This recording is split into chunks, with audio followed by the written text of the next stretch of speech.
What's up, YouTube? Minchino here, and welcome back to the Minnycast. For those who are new, this is the weekly vlog podcast type show where I share with you some updates and talk about something for a little while.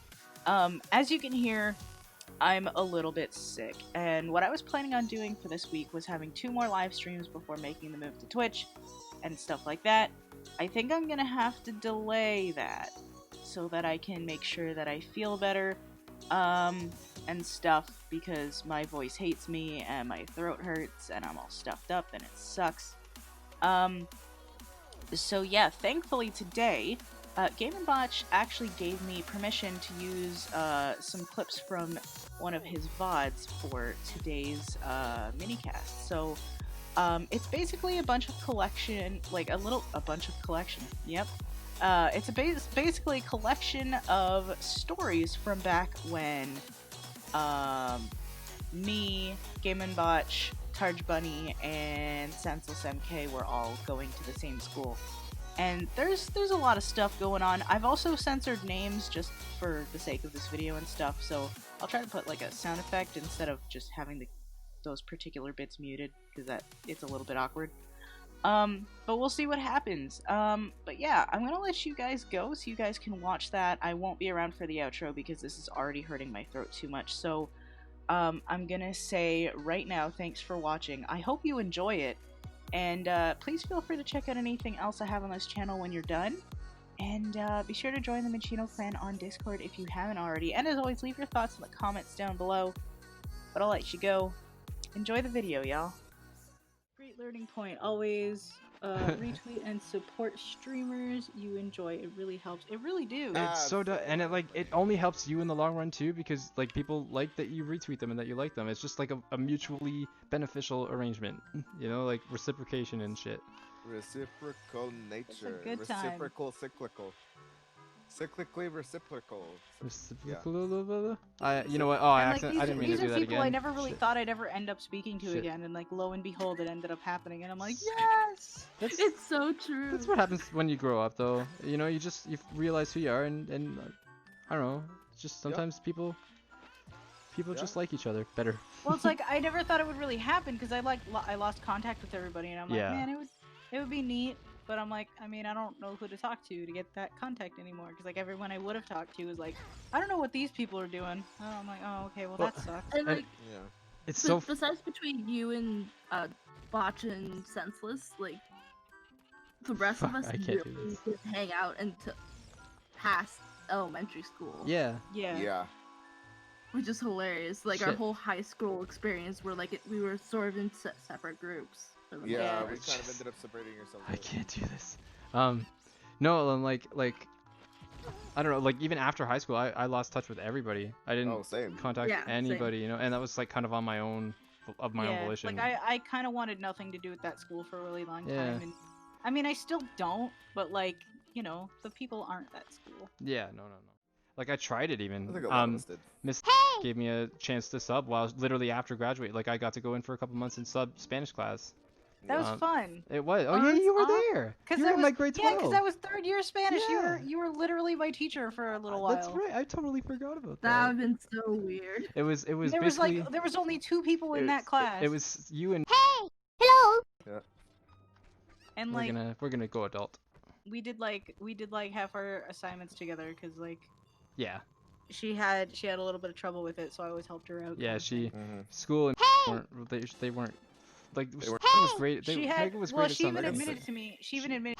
Like, I'm having. Hold on, John. Similar issues. No, hold on. She even admitted to me. She's like, I'm having trouble just grasping Spanish in general. I'm like, I'll totally help you out. You know. Yeah. And like after, you know, I tutored her in it. And she got better on her own after a while. I would be all for learning sign language. Same. It would have been really helpful because I did a placement with the music therapist there. Yes. And it was Oh, she's great. I basically took up your like legacy there, and that was actually really fun. My legacy. She was really, they constantly referred to it as that. So. Oh, good God. Yeah, I was constantly compared to you at that point. It was. That's fun. It was a thing. It was a fun time though. Like, they were like, oh, you're not doing this like John is, you're doing something unique with it and stuff like that. And you're like, yeah, because I'm a different person. Yeah, so like the people, I've noticed that the people in deafblind were less, direct comparing and not saying I should be like, but they were like, I like that you're doing this differently than he did it. Yeah, I mean, that's cool. People. Yeah, but like everybody outside the deafblind part was all like legacy. That's not a word I associate with. Oh, I'm dumb. No, I'm not. I'm not dumb. I'm just like, I mean, it's whatever. Wait. I know what I can do. And like, I know what I can do. Yeah, but it was so that actually helped because it was fun. They're like, it's cool that you're doing what your brother did, but it's also cool that you're doing something unique. You're also doing new stuff. Yeah, because I played the bass with it and stuff like that, and it was really fun. But I was working with a lot of deafblind kids, so it would have really been helpful to know that. And I learned a couple signs, like I could just barely communicate, which was awkward. But it worked out. I could barely communicate with them too. Cause, Sorry, guys. Oh, that's awesome. So D-Nick says he knows ASL, and he taught his daughter because she has a deaf friend since kindergarten. Oh, that's so cool. So she was the only one who could speak to her. That's dope. That's so dope. I mean, that's so cool. Simultaneously so sad because that girl. Yeah, but she can talk to her friend. Yeah, no, that part's wonderful. I 100% having conversations with, like, mom will try to speak to me in Portuguese. I understand it better than I can speak it, so I'll always respond in English because, like, every time I pronounce it, I sound like a drunk idiot, and I always get laughed at. So that just made me want to speak it less. And now I'll just respond in English, and mom always gets annoyed that I don't respond in Portuguese anymore. And I'm like, she laughs at me too. And I'm just like, can I just like not get laughed at for having trouble pronouncing these words that I literally wasn't allowed to speak in school? Like, can we just not go there? Wait, what? Don't speak your language. Don't speak your native language. Literally, though, it was kind of rough. It's just whatever, man. Muhammad used to get a lot of shit from the staff for that. Oh, did they really? Oh yeah. Oh yeah.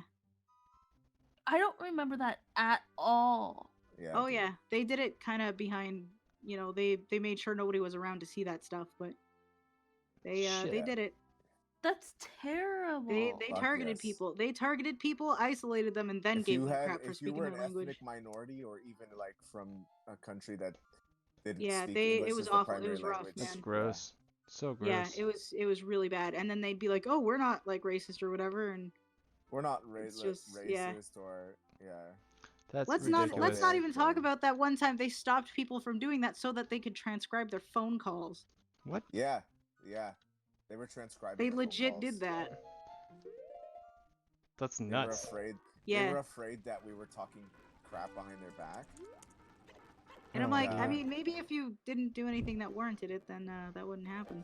Yeah. All right, I have to go back to being a kid for 2 seconds. It's like, if you don't got nothing to hide, there's nothing to be afraid of. Yeah, right. I'm just throwing that out there. That's crazy. Yeah. It's just a bit it was idiotic. That's terrible. It was absolutely rough. Gotta be a kid for a second. They persisted and got worse and worse and worse. And there was a point where I broke down in the middle of class when I was 12. And yeah, that happens. Yeah, and then they set up a meeting with the residence coordinator, and I told her everything that happened, and she was actually able to verify it because she had no idea what was going on. And she was completely floored. She's like, "No, this is unacceptable," and she actually put a stop to it. And that's why a lot of people that year went to Brand Place. Yeah, that's why a lot of people the next year went to intermediate. When I went to the coordinator and told her about everything. Like I just spilled absolutely everything, and she's like, "Tell it to me straight. Like, which people do you not like because of these things?" And I'm like, this person. Yeah, it's just like well, I mean, all of them, but more specifically, like these ones, Yeah, there were people who were worse than others. And a week later, I actually got pulled aside by those people, and they're like, "Oh, yeah, no, whoops," and I was like, wrong. "Yeah, right." I'm dumb. Sorry. So, like, screw you. Stuff was done, and then they're like, "Yeah, so you're gonna be moving up to this residence next year," and I'm like, "Cool." Bye. See ya. Yeah, and then That's so 7th grade there gross. was some other 7th grade they refused to let me eat breakfast one day, and I like there was all kinds of other stuff going down, and that not being able to eat breakfast that day, I went to school like all fucked up, like emotionally and stuff, and What I the had hell was wrong with the yeah. girls staff? Yeah, I know, Well, it right? wasn't just None of the the girl guys got staff, this. too. None of the guys got this shit. It was No, always none the of the guys. girls. I The saw guys Oh, had the girl staff the were- guys had some weird shit happen, but nothing like that. I saw one of my roommates literally get dragged across the floor because she was standing at the counter drinking juice. Yeah. And they only really did it because she was black. What? And we were easily able to confirm it. And so I saw stuff like that. I saw other people getting, ridiculed for whatever, all kinds of stuff, and it just kind of all added it up, and I was late by about 5 minutes one day. And they wouldn't let me eat breakfast. I'm like, okay, can I take some fruit with me or something? Okay. I can eat it on the way, or, I can That's still it. be on time for class and just eat a banana or something and still have something in me. They're like, nope, And they told her not no, allowed. absolutely not. So they sent me off, and I broke down in class because it just all kind of added up, and thankfully, Miss helped me out. Yep. And She was actually, great. Really good to us. She was yeah, great. no, she's like, we are not starting class until we deal with this situation. So she took me aside, and she actually tracked down some food and was like, you need to eat. Yeah. She was good and then to us that way. Yeah, she straight up like reported the situation because I told her about everything. Mm-hmm. And yeah. Then there was that time I was stolen from. Yay. Oh, yeah. Money got Actually, minute. both of the us. entire residence was basically stolen from Yep. by the one supervisor. Wait, what? Again? Until you get a warp They zone? had us. They basically, how they always did like those like final school trip kind of things, for the residents kind of thing. Mm-hmm. They're like, okay, well, we're gonna go to it was like some water park or something, and we had to pay a certain amount in order to pay for the tickets and stuff like that. So everybody did that. We paid our $20 or whatever it was. Mm-hmm. We get a couple months, like we paid for it months in advance. A couple months later, we get informed that somebody had broken into the supervisor's office and specifically took that envelope with the money in it, so that all the money was gone.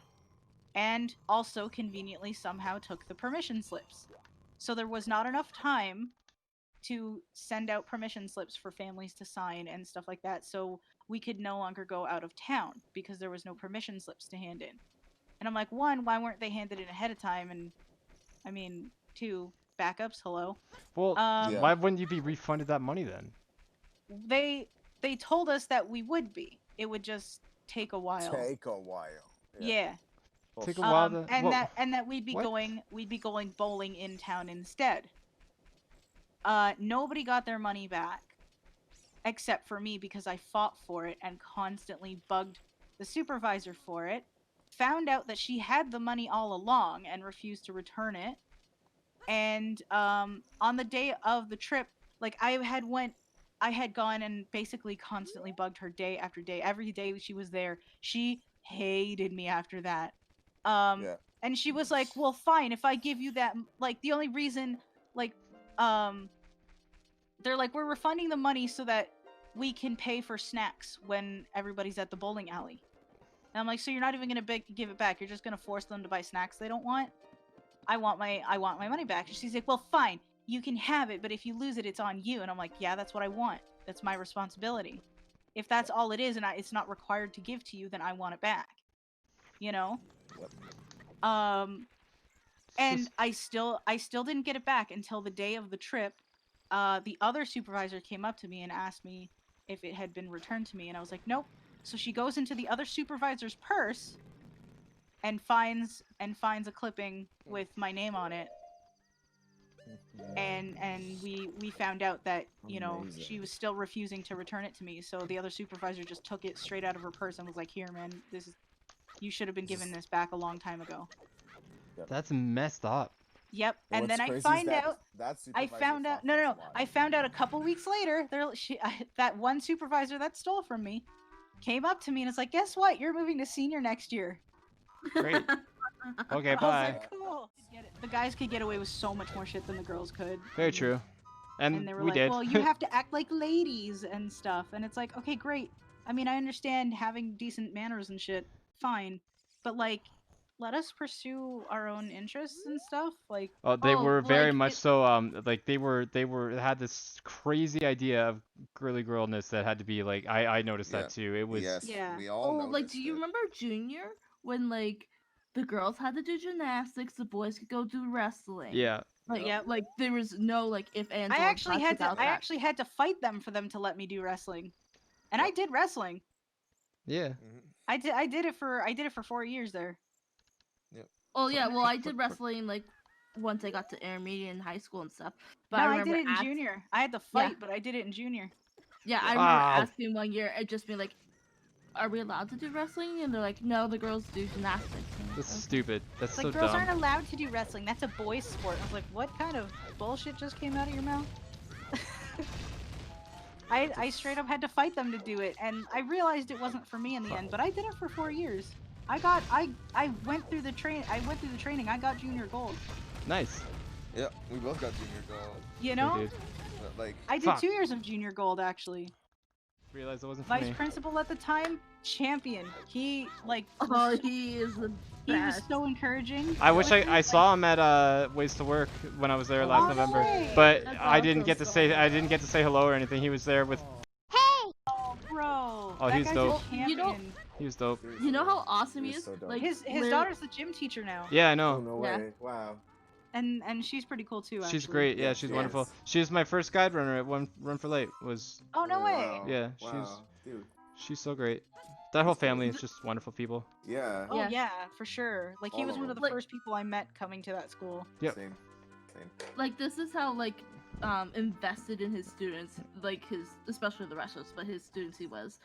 One of the day students who's really good at wrestling. You all would know him. Mm-hmm. Yeah. He decided to go on a meet like by himself during the weekend that the school wasn't going to compete in. And so he was just gonna go by himself. He didn't have a coach or anything. And so he's like getting ready for his match. He's like in the ring already. And like all of a sudden he starts hearing the vice principal screaming. Yep. And he looks at his corner and there's the vice principal right there, ready to coach. He's like, what? Yeah. Yeah. You know, he's a wonderful, wonderful man. He really is. No, for real. Fantastic. And, like, I continued judo. He's the reason I did it for as long as I did, and then I realized it wasn't really for me, and I think he realized the moment I realized that too. And he's like, "This isn't your thing, is it?" And I was like, "I don't think it is." I'll tell you. He's like, "That's a shame, but you know what? Like, you know." I'll tell you a non-sports story about him. A non-sports related story about him. So this is after I quit kind of doing sports because I found that I like music and I liked my schooling and stuff. And so, but I was just jamming alone in the music wing, just playing guitar and stuff. And he walked in, and he literally, this is before I even heard of the guy. He recommended me a song called Sleepwalk, and he's like, I can't remember the artist name, but you should check it out. And I did, and that was freaking Joe Satriani. He literally, Mr. introduced me to Joe Satriani before I knew who Joe Satriani was. That's amazing. It was dope. This is the guy that would go around after lunch in the cafeteria and pick up all the napkins that were not used, so he could put them in the recycling because the recycling was a fundraiser for the wrestling. Yeah. He retired. I remember going to his retirement party, and then like the next day he was back like nothing happened, and he's like, "Yeah, I'm just volunteering now." Grade 6. Our teacher was oh my gosh, volunteer fireman. You know what? I never had him, but he was always so nice to me and Brooke. He was him and his wife were they're wonderful people. Oh yeah. For me and staff. And he's so funny too. He had such a good sense of humor. He's the one that set up the meeting with the residence coordinator when. Oh, that's not surprising. That's not surprising. Yeah, he was just like, no, because I told him he's like, oh shit. Like he straight up takes me to the back room. He's like, explain everything, and I tell him, and he's like, okay, I know exactly who you're gonna talk to, and I'm gonna set up a thing, and I'm gonna make sure that they hear me. And they did. Like, he was dope, and he helped us. Like, he helped like our family, like mine and John's personally, a lot with a bunch of stuff. Like him and his wife, man. Yeah. Great, Wonderful amazing people. Like Wonderful again, people. teachers that family, everyone deserves, man. Yeah. And I actually made announcements for the roster and stuff one year. And it was really funny because it was like a mock math class and there was a monotone math teacher. And I intentionally just spouted a lot of math gibberish just to piss off the math teacher. And it apparently worked. Yeah, he was like genuinely I actually got a rise out of him. He actually approached me. He's like, so I found out that you were the one that made that. And he's like, I recognized your voice. And I'm just like, and how'd you like it? And he's like, that's not how math works. And I was like, I just totally do that too. I just looked at him. I just looked at him. I was like, mission accomplished. And he just like, I went to him for extra lessons because I couldn't. That's the only class I ever failed was grade 10 applied math. Same. His class alone, I could not. I couldn't do it math alone. Was so so hard. I had to every lunch hour. I was bugging him, and he's like, "Oh, you're back," and I'm like, "Yes, I'm back. I need to pass this class, man." Our grade 11 university level math class were just like second term in one of his years, and like I didn't do great after, but like I'm like, okay, I gotta go to him and I gotta learn from him because like the way things were. Oh, dude, he should have not been teaching high school math, man. He got ahead of himself, honestly. Well, that was my problem. He got ahead of himself. That was my whole problem. Was like the second I would catch up on the unit and I would understand, we were moving on to something totally different. Yeah. So basically, when I went to him at lunch hours and stuff, I'd be like, "Dumb it down for me, buddy. Assume I'm just completely clueless, man." And he's like, "Well, if you're completely clueless, you shouldn't be in this class." I'm like, "Bear with me, buddy." I want to pass. Help me. I'm just like, just bear with me. That's also though not an attitude to have towards students who are genuinely looking for help. I'm just like, listen, man, you gotta bear with me. You're giving me the opportunity to come here. I'm coming here telling you what I need, man. Like, you're giving me the opportunity to do this. You gotta work with me too. Like, I mean, he wasn't the bad guy, but no, he's fine. He just yeah. wasn't the most patient. And eventually, we kind of like built like a sort of rapport. So he eventually kind of figured out how to explain things to me in a way that made more sense. Sure. And then like I basically became like the de facto tutor for my whole class. I got it. I personally gotta give kudos to the food service staff that fed us like their own children. Made sure we had enough food of what we like. They made the lunch hall welcoming. Oh my gosh, they're so nice. And then even the cooks in the back are so friendly. One of the kitchen staff that would come to intermediate in the mornings and stuff, she would always make me eggs, and she would always like, they would be like cheesy fried eggs, and I would have it every morning. Even when I was late and the staff gave her crap for making it, she's like, no, she needs to have some breakfast. So she's like, and there was one day they like refused to let me eat it there and stuff, so she put it in a bag for me, and she's like, take it to school. Have your breakfast. You are not going to school without your breakfast. Was that P? What's up? Was that P? No. I liked her. She was always really cool with me. She was cool too. Her and I had a real good rapport. And she would always just literally just, I would go there and she'd be putting a plate on the table with my eggs and stuff and toast. Yep. And then a nice giant cup of hot chocolate. She's like, "Good morning! I knew you were coming." And I was like, how do you time this? Oh, I know who that is. Yeah. I was like, how do you time this? And she's like, I'm good at my job. And I'm like, well, clearly. She knows what's up. Like, this woman is psychic, man. I really liked her. She always like we talked music sometimes and stuff. Her kids like the same music I did and stuff too. It was so great. She was wonderful. There were a couple good. Another kitchen staff used to watch. She would come to senior early with dinner and stuff, and she would watch the last half of Star Trek with me. Oh, that's dope. I have my own cool staff story, and it's actually about one of the ones who I don't think actually ended up caring that much. But he was really cool with me at the beginning, and then I think he stopped liking me because I stopped doing sports. But there was one time in intermediate where I was just noodling. And it was late. It was probably late for there. It was probably like 10:30. Those aren't gonna bounce off your shield, eh? Oh yeah, I have a Hylian shield on. I forgot. Thanks. So it was. I was like, is it just hitting the railing? What's happening? I was like,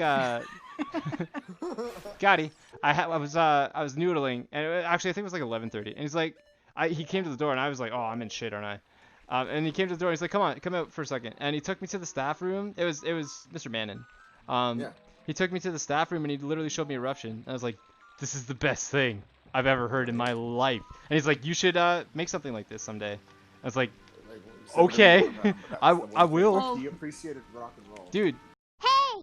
Cared a lot. It's just he was more. He's sports oriented. He likes he sports. connected more with sports. Yeah. Like he does so much for the goalball team. Oh, that's and nice. stuff like that. I'm glad about that. Because like he's the coach for them right now, and this is where this goes. Fuck. Yeah, that's awesome. I'm glad about that.